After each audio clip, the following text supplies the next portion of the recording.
So where is the commonality in that with us as human beings? When we talk about our personal lives. Well, I mean, with all the episodes we've talked about in the past, with starting with why, different business strategies, business tools, etc., right? We've hinted at these being transferable into other areas of our life outside of just business, right? But we've never really delved into how that happens. And so the reason we're doing this episode and talking about this is, how do these business tools and everything that we can apply in our business spill over and be applied in relationships, marriages, families, in our personal journey, right? I love the way you put it as being the CEO of your own life, right? The wording's there for a reason. Right. Because at the end of the day, there has to be some commonality there for that.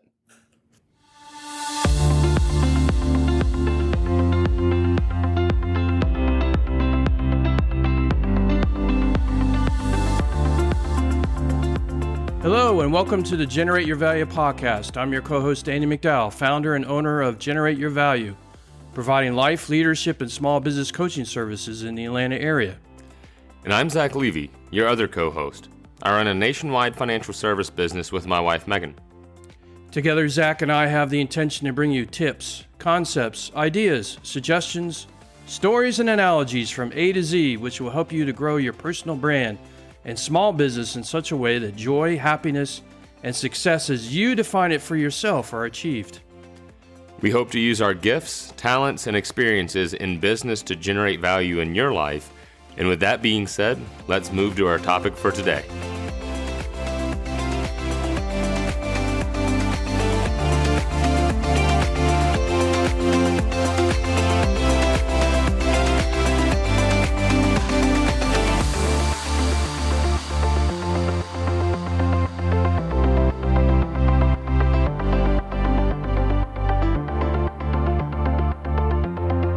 Hello, and welcome to this episode of the Generate Your Value podcast.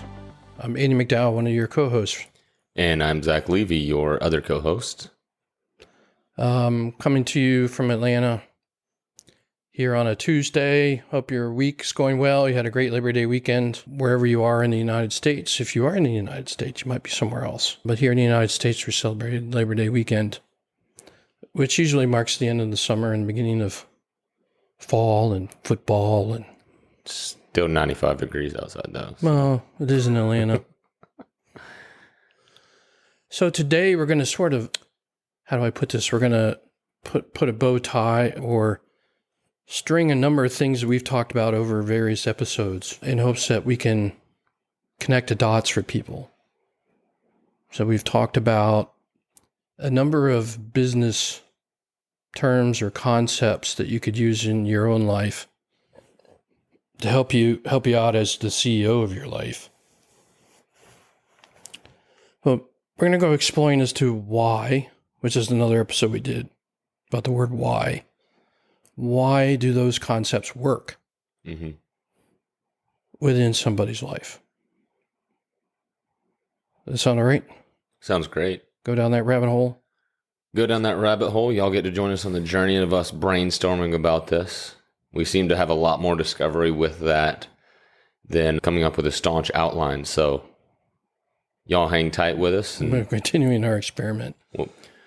We'll do our best for our brainstorming to generate some value there, not just in business, but also, again, throughout every area of your life. And how does that tie in? Right. So to start that journey, I think we have to start as to ask the question, why does businesses exist? Always start with why.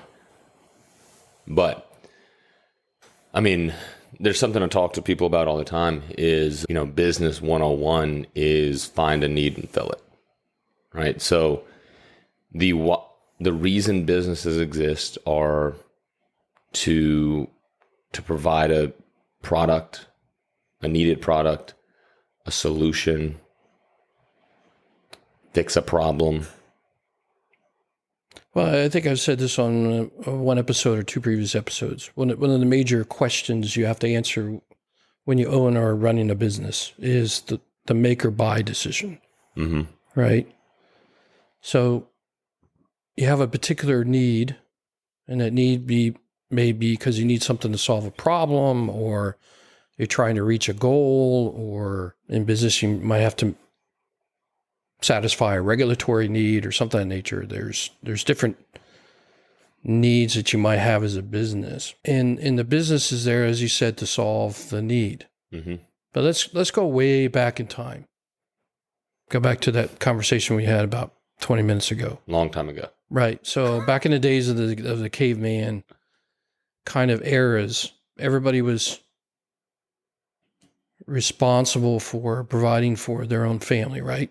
Right. Let's go find a cave or a means of shelter, and we're going to go out hunting for animals and gathering plants and whatnot to satisfy the most basic needs we have as human beings, right? Right. Food in the belly and be able to survive what Mother Nature throws at you. But at some point, somebody had to make the decision or say, I don't have enough time to do all that. And somebody else said, I do have the time to do some of these things. And not only do it for my own family, but do it for others. And that's how the barter system came about, right? Right. I'll trade you 2 pigs for 2 chickens. Right? So somehow they felt like they were of the same value, satisfied needs. I need some pork chops on my plate. Right. I need some chicken on my plate for dinner kind of thing. And the barter system was created. Right. Which was then, of course, replaced with currency because the barter system had a few flaws. If you didn't need 2 pigs and only needed 1, we were at a difference in value. Or if I didn't need pigs, but you were offering me chickens, but one didn't need the other, there's an inherent problem there. Right. And the person that did have what you need might be way on down the road. Right. And so somebody came up with the currency system to say, let's create something that's of a known value that everybody can have and can use in that trading process. Right. Which, allowed people to also buy smaller portions or not the whole pig if their family only needed a butt roast, if you will. And so then businesses were created where somebody had the time to make, like I said before, to either gather or make more than what they needed for their own family, and they could trade it or barter it or take currency eventually for the extras that the other person or other family didn't have time to do for themselves. Right. And now as time's gone on, life has gotten more complicated, right? So now it's potentially businesses filling something where there's a skill that's lacking or something that somebody can't do or doesn't know how to. Right. For example, right, in what you do, people want to achieve their business goals, want to reach further in their businesses, reach higher levels, and they're stuck and don't know how to. And you fill that need or fix that problem, if you will. But because the business was created, as time went on down the road, these areas of business got created to help the business succeed. Things like the finance department, the marketing department, the product management, the product development department, the production department. All these departments or functions got created in order for the business to be successful. As businesses evolved over the thousands of years. But it all came down to what, like we said in the beginning, was to satisfy a need. Right. We only have a certain amount of resources in our possession or in our family or whatever. But we have an ability through currency to go find somebody that made the time. Right. To have those resources. And a business was created. So where is the commonality in that with us as human beings. When we talk about our personal lives. Well, I mean, with all the episodes we've talked about in the past, with starting with why, different business strategies, business tools, etc., right? We've hinted at these being transferable into other areas of our life outside of just business, right? But we've never really delved into how that happens. And so the reason we're doing this episode and talking about this is, how do these business tools and everything that we can apply in our business spill over and be applied in relationships, marriages, families, in our personal journey, right? I love the way you put it as being the CEO of your own life, right? The wording's there for a reason. Right. Because at the end of the day, there has to be some commonality there for that. This is a poor example, but I'll use it anyway. A virus moves from livestock to human beings. or a bat. Or whatever. Maybe it isn't an appropriate time to bring it up, but we'll run with it anyway. There has to be some kind of linkage there in what the virus can do in a pig or a bat or a chicken or cow, a horse, whatever, to make that jump to human beings to have a very different DNA. See, it's that From that bartering standpoint, system. right? There's some linkage there. So there's got to be a linkage between our personal lives and businesses for those constructs, concepts, and so forth to be able to work in our own lives. Right. So if businesses are fulfilling a need, then in our own personal life, there has to be needs that we're filling. There's needs outside of ourselves and inside ourselves that exist, that you can then start applying these business concepts to your own life to go deal with those needs. Right. I mean, on the surface, we've kind of already talked about this, going back to cavemen and everything. Our surface level needs, food, shelter, water, clothing, in today's world, transportation. Because if you don't have transportation, good luck in today's world. Right. Well, particularly the way we lay out our cities and towns. Right. That's a whole nother topic. If you've never visited Atlanta, but that's coming from a native Georgian, I can say that. But then now means of communication, et cetera, our needs have evolved over time, just on the surface level, just our physical needs. But then we get into the deeper level needs, the emotional needs, right? The spiritual needs. Right. So, I mean, a big thing that we're seeing that used to not be so prevalent is people are really starting to acknowledge the need to be seen and heard and acknowledged, but validated. That's a big one. Well, validated from the perspective that you are seen. Right. Without judgment. There's no... To be seen means I'm not here to judge that, but just to understand it. Right. So that's a big one. I mean, hence why social media is such a big deal now. Yes. Right. Again, going back to filling a need. Well, what's the phrase? You need to have a witness to your life. Right. I mean, I'm sure a few decades ago, nobody thought Facebook would ever do or become what it is now. Yeah, but it goes down even. But it fulfills ask the question why again. Why is that? Right. Because it all boils down to love, right?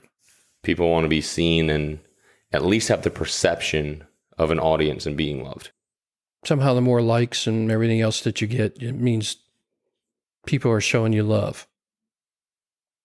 Right. Whether that's true or not, that's what they think.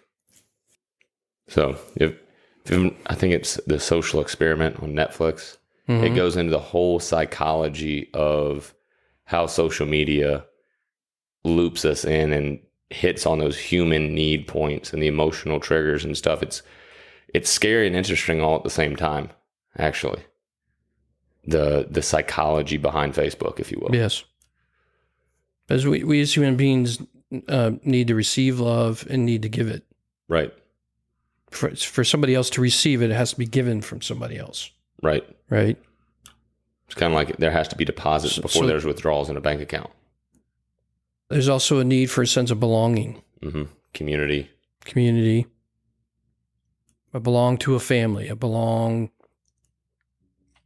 to some organization. Right. I belong to some community. I belong to something.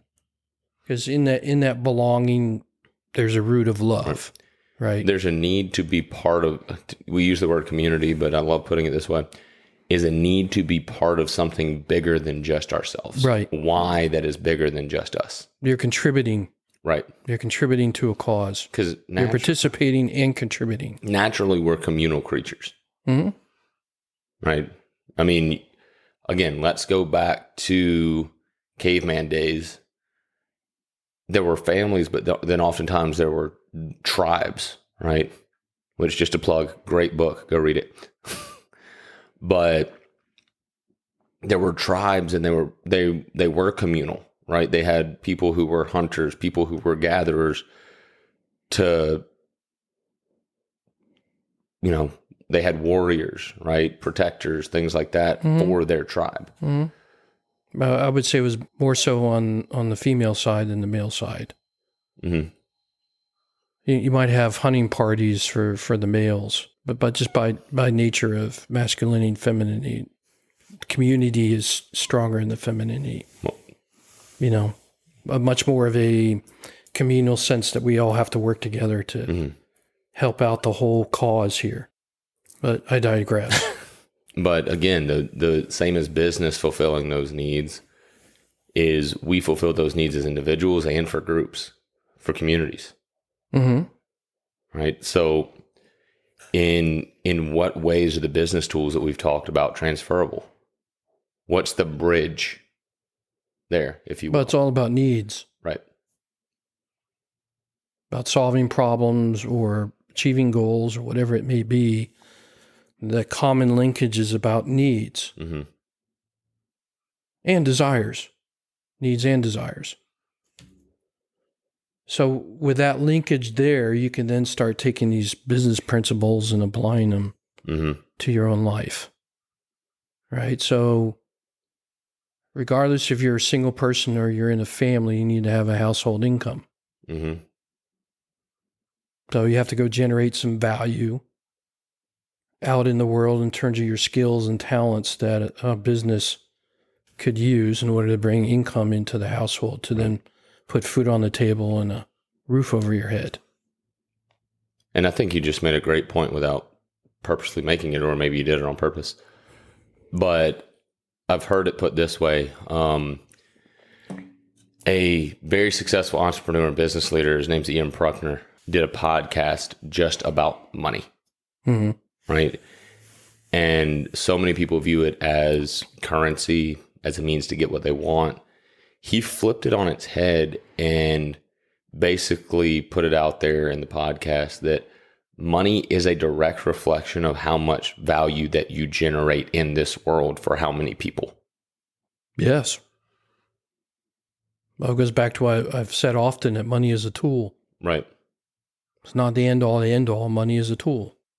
So if you're in a business and you find a problem that a lot of people in this world have and are looking for an answer, you're going to generate more value in the world by bringing that solution.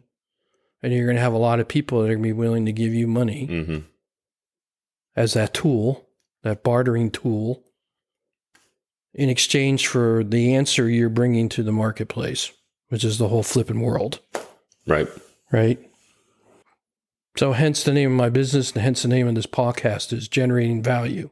Right. So generating value means that it's valuable.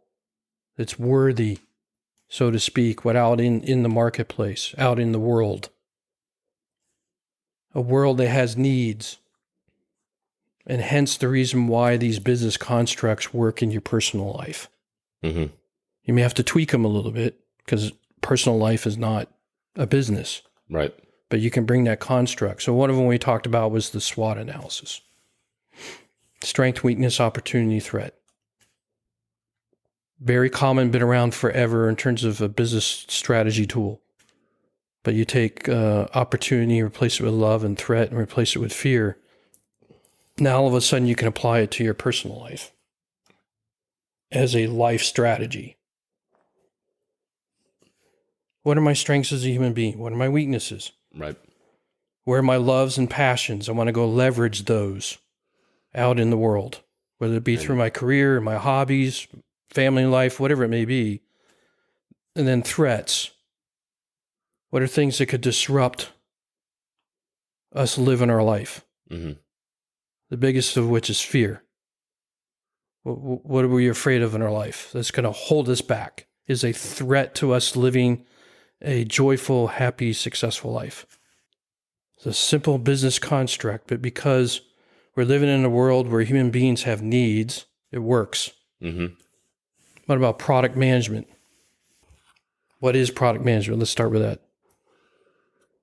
Even though we did an episode on it. I mean, multiple facets, but it's about the development of a product. It's about identifying those needs. Well, starting with R&D, the need for the product, mm-hmm. and then what's it going to take to then solve that? Right. Can you make a product out of it? Can you do it in such a way you can make money at it? And what's the effectiveness, et cetera? Then when you launch the product, how do we get it to market? It's the management of making sure it's successful, right? Through marketing and advertisement and sales and everything else. So how does that apply to your personal life? First, you have to define what your personal product is, if you will. How are you going to contribute and deliver a solution? Right. Let's just call it value. To the needs of the world. Right. Right.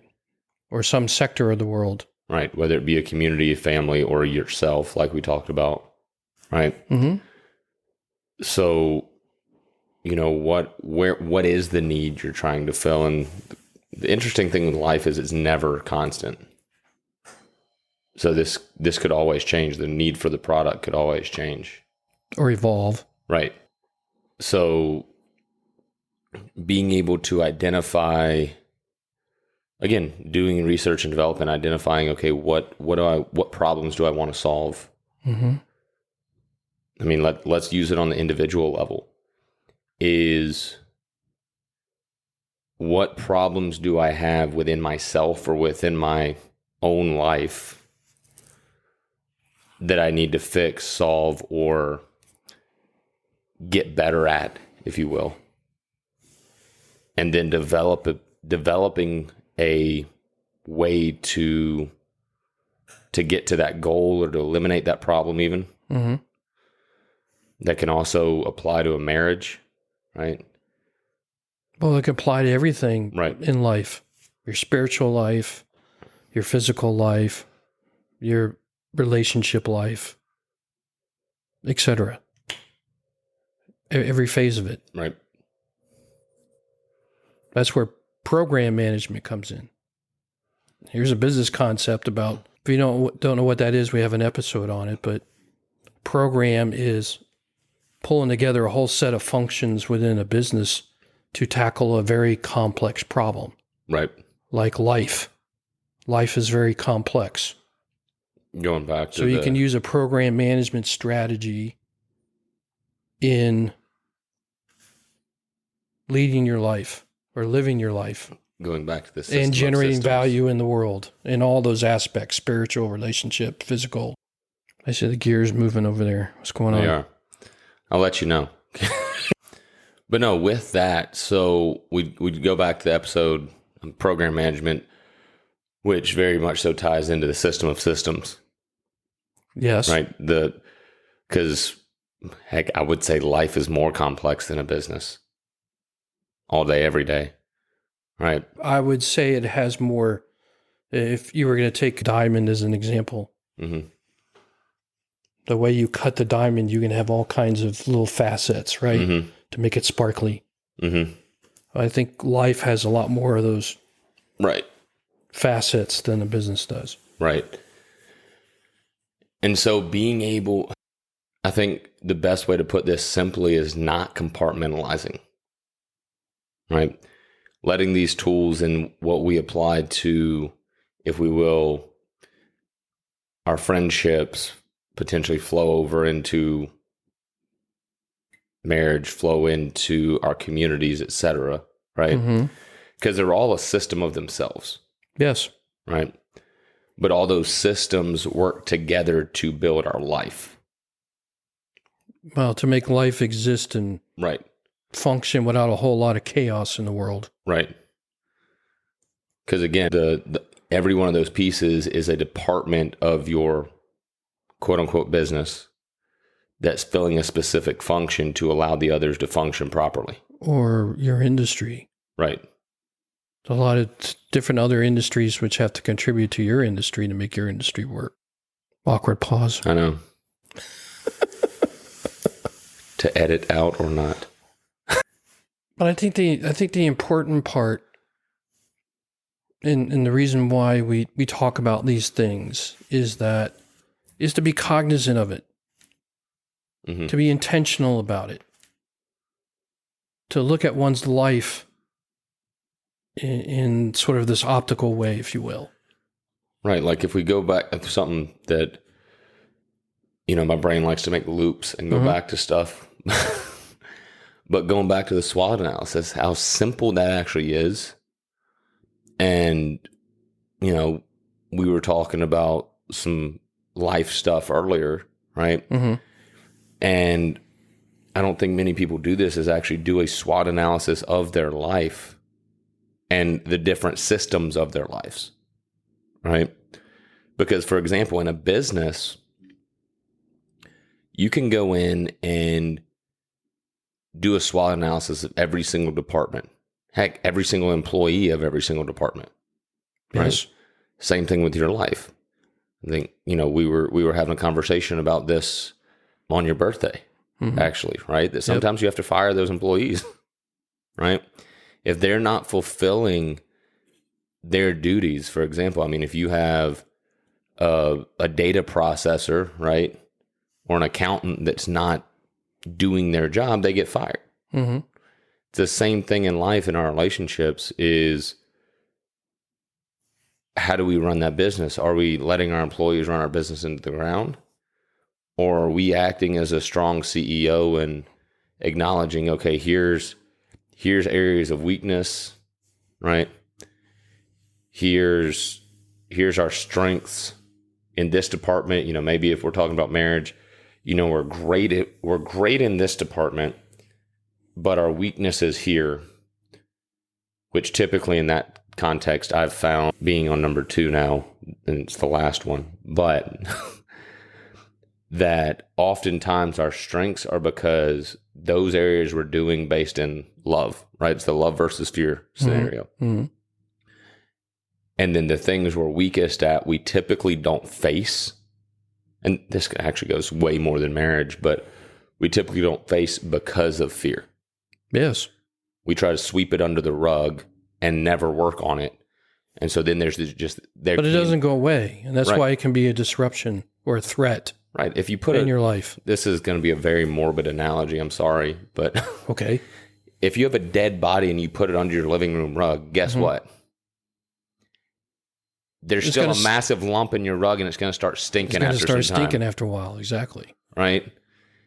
And then we won't go into the rest. But if you want to know about the decomposition of a corpse, go look it up. I'm not going to talk about it on here. But it's still there, and I love that. I actually love that analogy now because it does start stinking. It starts to become worse and worse and worse and more of a problem, even though you try to cover it up. So doing that SWOT analysis in our life actually leads to the product management, which leads to the program management, right? So that we can basically identify, all right, here's our love areas, here's our strengths, couple those together. Now, just like in business, you don't neglect those areas, right? You continue to foster those, you continue to You'd hope those so. running, right? You can still neglect them. Well, It's your choice. well, no, but to be successful is what I'm saying. Yes, to be successful, Right, you have to pay attention. Yeah. Right. You still pay attention to those areas, but then you start to say, okay, that's running well. But these two areas where our weaknesses are, again, which if we're not dealing with them, a lot of people do sweep them under the rug, are based in fear. Mm-hmm. So how do we make sure that we don't have that smelly, decomposing body in one of our areas of life? Well, first of all, you got to identify it. Right. Which is where the SWOT analysis helps. Right. Right. And is to at least identify it. And always asking the biggest question. Why? Exactly. Well, the question you asked before that is, what's holding me back Right. from living the life that I want for myself? That's question number one.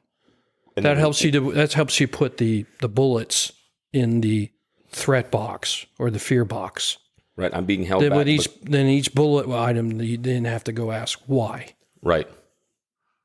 Because it's through asking that question and getting the answer that helps you to find a solution to maybe move that item out of the threat/fear box and into a love/opportunity box. Right. Because it's not holding you back anymore. Right. Now it becomes an opportunity for you in your life. And I mean, we were talking about this before we started recording, is we've both gone through a process of that SWOT analysis, if you will, right? In our own lives with our own issues. Yes. And first, again, acknowledging what is the problem? What's holding me back? What's causing this erosion of an area that I need to be functioning? But it's all got to start, and we talked a lot about this in our self-leadership episode, and going back to the rubber dinghy versus the motorboat analogy, is deciding for yourself that you're worthy and deserve joy and happiness in your life. Which it's amazing on that topic, because I know I've dealt with it myself, is that imposter syndrome. I think we all deal with it, right? Because as kids, God, I can't tell you, as kids, I look around and how many times do kids get told no, right? Now, this is not a parenting course telling you to always tell your kids yes. That is a terrible idea. We're not going there. No, but my point in saying that is, as kids in our entire life growing up, while we're being molded, right? We're told no, no, no. There's plenty of times kids, you can't do this. You're not good at that, right? Instead of letting them try to get better. Or instead of saying, yes, you can do that. Well, there's appropriateness of saying no's as long as the no's are helping to form the sandbox of life. To say, if you're going to lead a joyful, happy, successful life in how life is on this earth, you're going to help them through values and so forth, build that sandbox. Right. And then once that sandbox is built in their minds, then you encourage them to go do what you want. Do what makes you happy in this world. Stay in the sandbox, but you're free to go do whatever you want in that sandbox. Right. And it's just so many people, I think, have this ingrained imposter syndrome because at some point, somebody in their life that wasn't living out their why, that wasn't doing what they were passionate about, what they wanted, they were not who they wanted to be, right? Told them, you're not going to be who you want to be because I'm not going to be who I want to be. Look where you came from, right? And so struggling with that, you making the decision that I deserve fulfillment in life. Like you're saying, I deserve to be successful. Whatever success is, success for everybody's different, right? I mean, heck, a homeless person that has ultimate joy in what he's doing could be successful in his own context, right? But it's a belief, talking again, going back to the self-leadership, it's a belief that you can be the CEO of a successful business called your life. Well, what's the best thing a parent can be to a child? Is an example, a model, right? So one of the best things a parent can do for a child is to have self-leadership in their own life. Right. And be living the life that brings them joy and happiness and be that model for their kids. Mm-hmm. The kids can say, I'm going to do it just like mom and dad did because look where they went. Right. And be that model for them. And then for the parents to then not only be the model, but then be the encourager to go, have them go chase their dreams. Right. I will say that about parenting. Right. I won't go beyond that. We're not going to get I haven't been into the best parent, but discipline and it's debates. harder to do than it is to say, right? Right. Kids don't come with a manual. So Neither does parenting. right.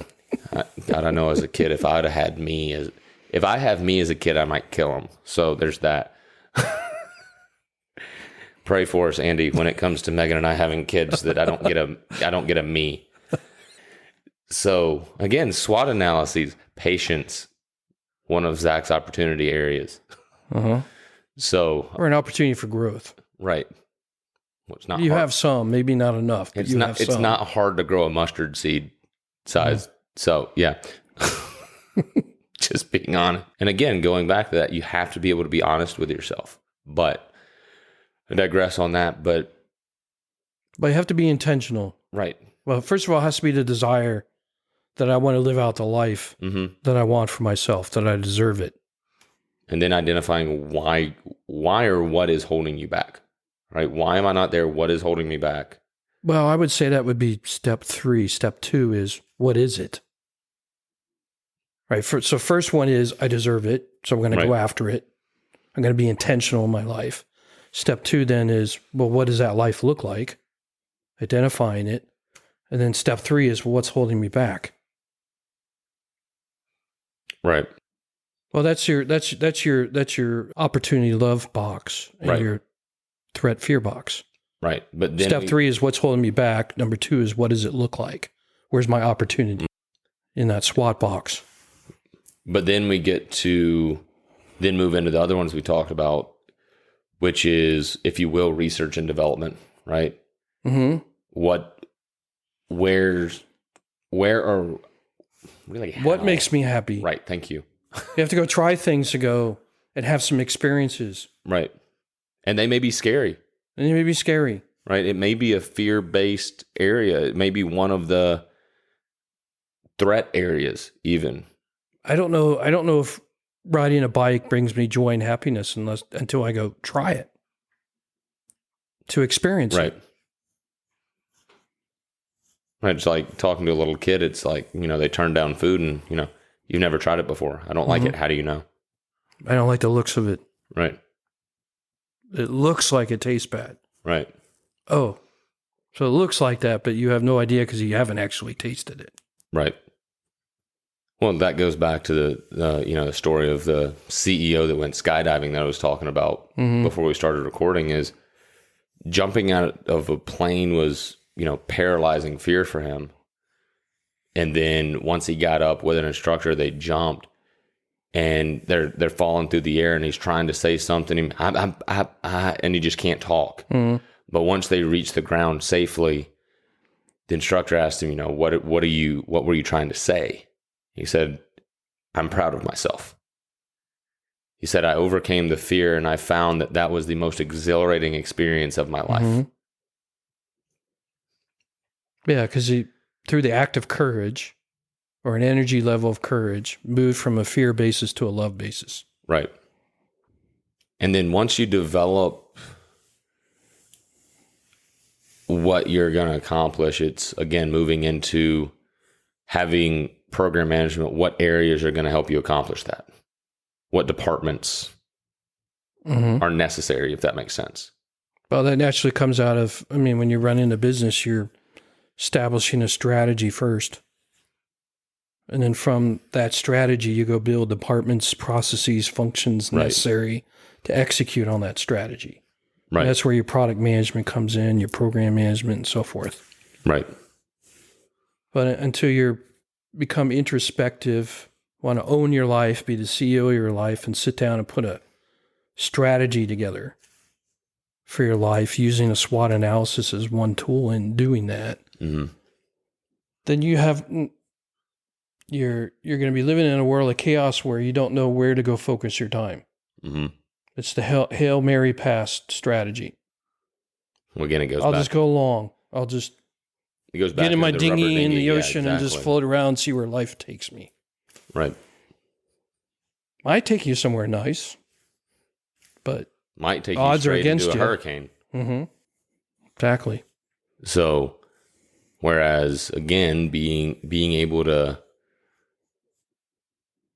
be in that motorboat and control where you're going with first having vision, right?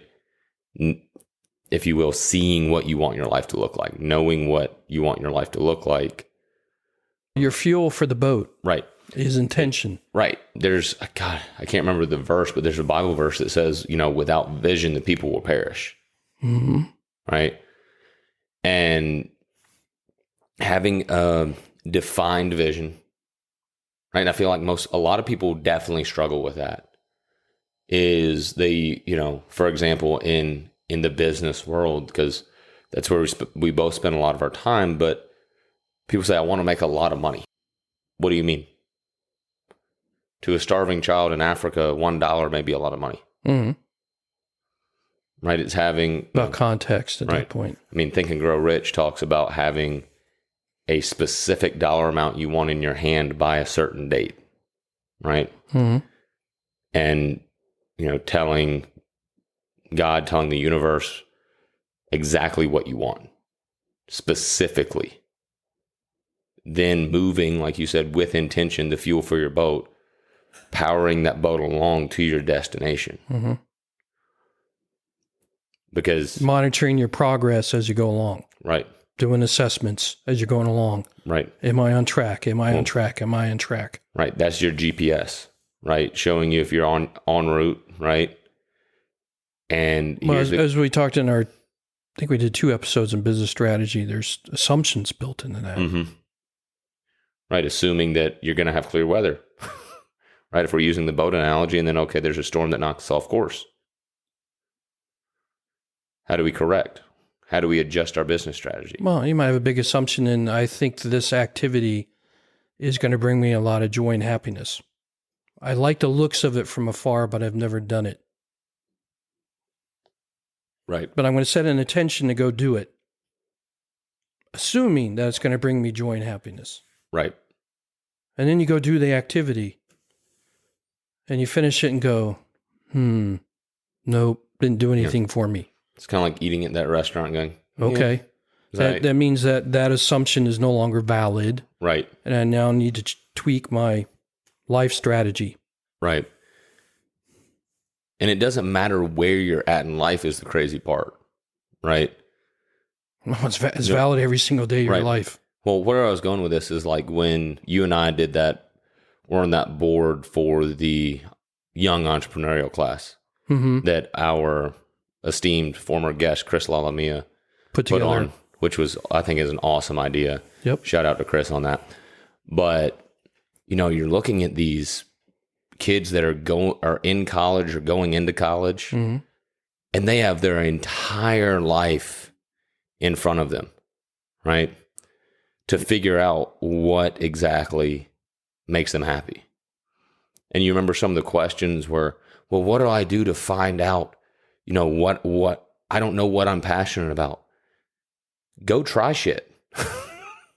Well, they think when they're choosing a major at college, they think, I'm going to have a love and passion for this topic, whether it be engineering or business or English lit or whatever it might be. Mm-hmm. And so they pick a college and a curriculum based on that. And then they get into their freshman year and they start taking classes and they come out and go, nope, not for me. That's what my brother did. He ended up switching colleges and switching majors after his first year because he went, nope, not for me. Well, it was the same thing with me. My first year at college, I was poli-sci international affairs.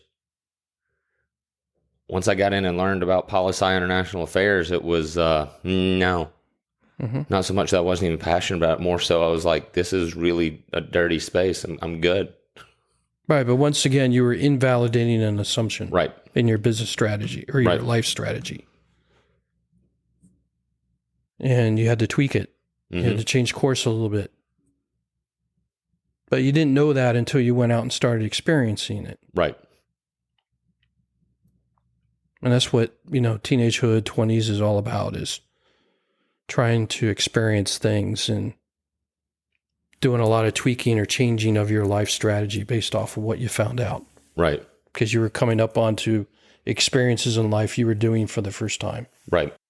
That's, we talk about the seasons of life. That's a season of life where a lot of introspection should be done. Right.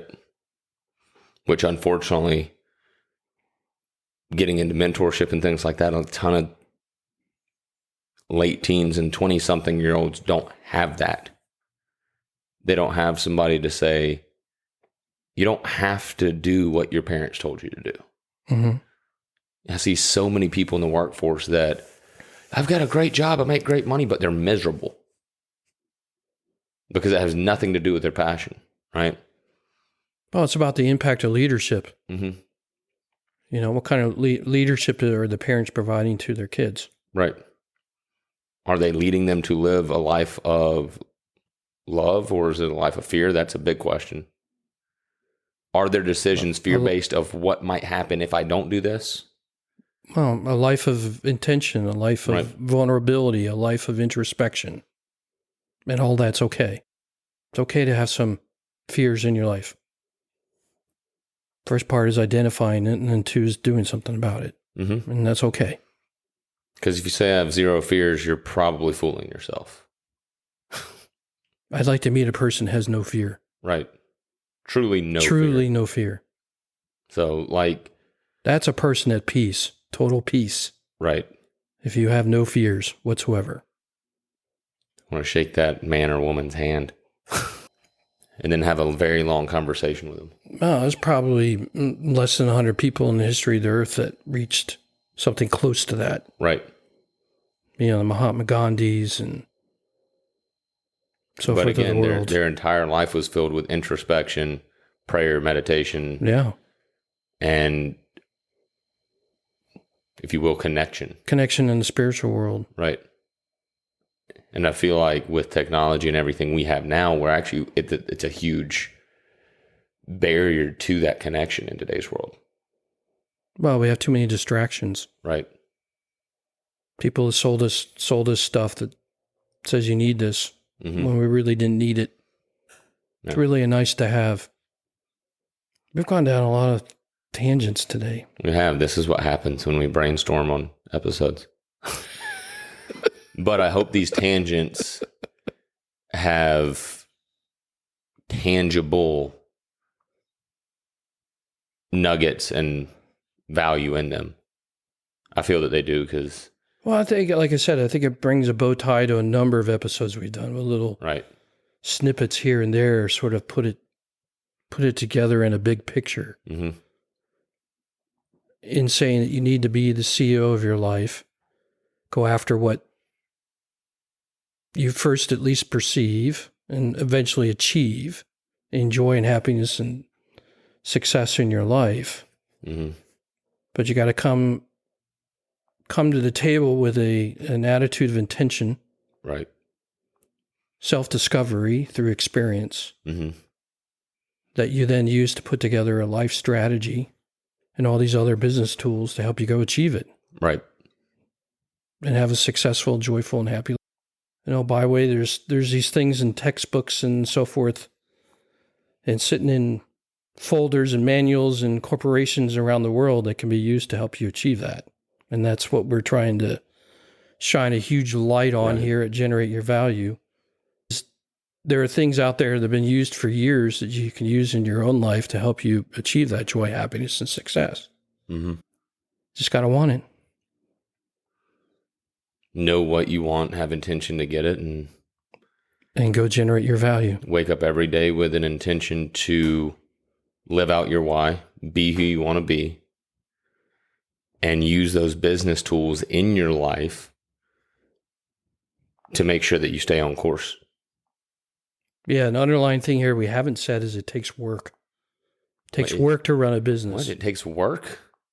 No. It takes work to run a business, right? So it's going to take work for you to do all these things in your life too, and you've got to carve out time in your 365 days a year to do that for yourself. Right.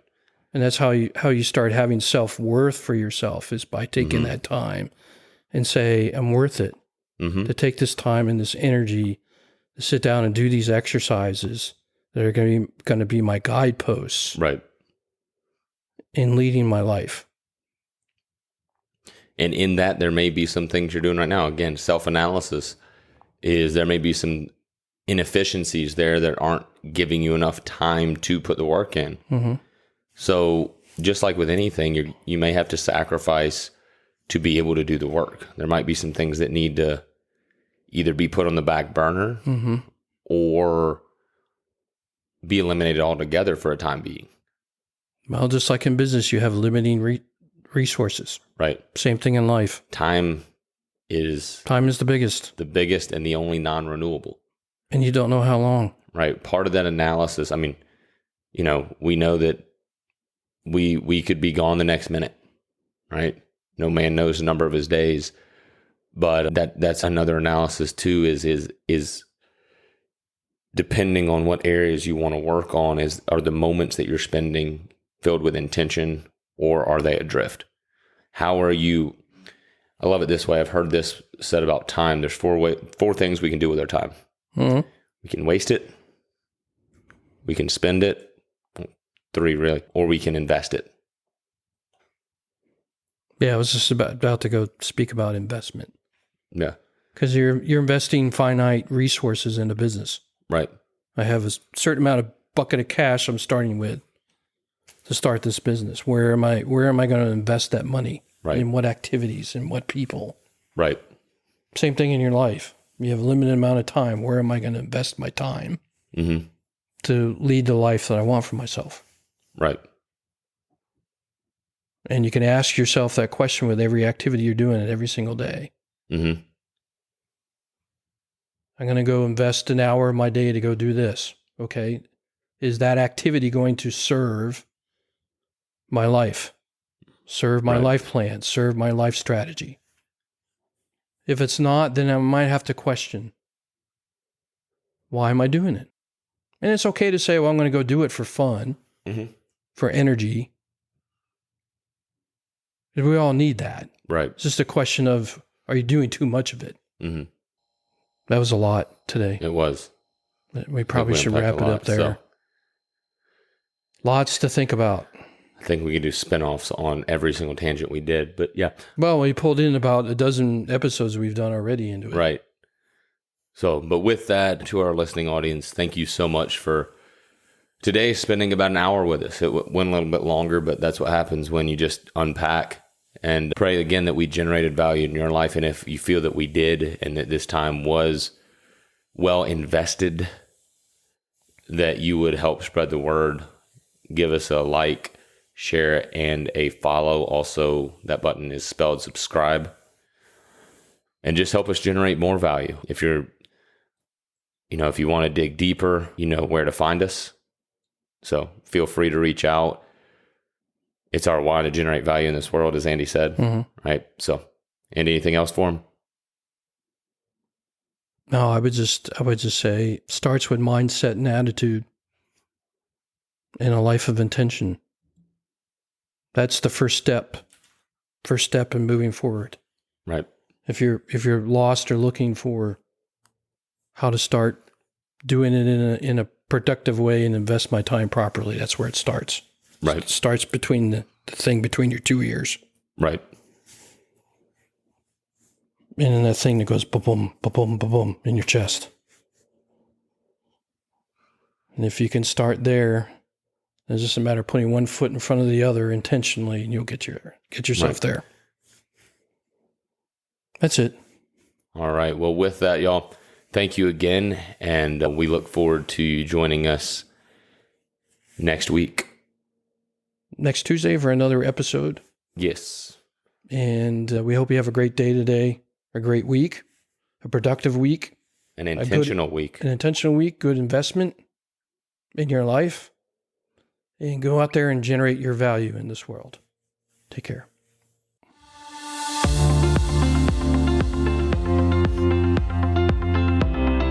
Thank you so much for joining us today on this episode of the Generate Your Value podcast. If you find our conversations to be useful in your life, I invite you to subscribe to our podcast so that you don't miss an episode. You can find me online on Instagram at The Fitchpreneur, Facebook, and LinkedIn. For information on my coaching services, if you're in the Atlanta area, go to www.generateyourvalue.com. You can also find me and my company on LinkedIn, Facebook, Twitter, and Instagram. Simply search for Generate Your Value on those platforms. Once again, thanks for joining us for today's podcast, and we invite you to generate your value in this world.